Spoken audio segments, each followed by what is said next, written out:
စီတာကီမိုကိုဘတာလေးကြီးစီနည်းနည်းထက်ပြီးရင်အရင်ကြော်လိုက်တယ်ဒီတဲ့အိုးကအိုးမကပ်ပေမဲ့လည်းစီမထက်ရင်ကျက်ဦးကမလားလို့နည်းနည်းလေးတော့ထည့်လိုက်တယ်ဒီစီတာကီမိုတက်ပြီးနည်းနည်းလေးချောက်လာပြီးဆိုမှကျက်ဦးခောက်ထားတာလေးကိုလောင်းထည့်လိုက်တယ်ပြီးရင်အမြန်ကျက်အောင်လို့မှွေပေးလိုက်တယ်ဒါလို့အနစ်ပြစ်လေးဆိုရင်တော့မိအေးအေးလေးနဲ့ဒီအတိုင်းခဏလောက်စောင့်လိုက်မယ်အဲ့ဒါမှကျက်ဦးအချက်လိုက်ဖြစ်လာမှာပါ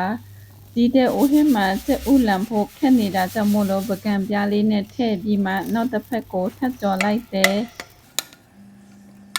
ခဏလေးဆိုတက်ပြီမို့လို့မိပိတ်လို့ရပါပြီနော်ခုဆိုရင်တော့စီတာကီမိုမွေးမွေးလေးနဲ့အရသာရှိတဲ့ကျက်ဦးကြော်လေးရပါပြီမနက်တိုင်းဆန်လုံးညိုဆန်ပြုတ်နဲ့ဒီကျက်ဦးကြော်လေးစားတာခုဆိုရင်ဝိတ်5ကီလိုကျသွားပါပြီ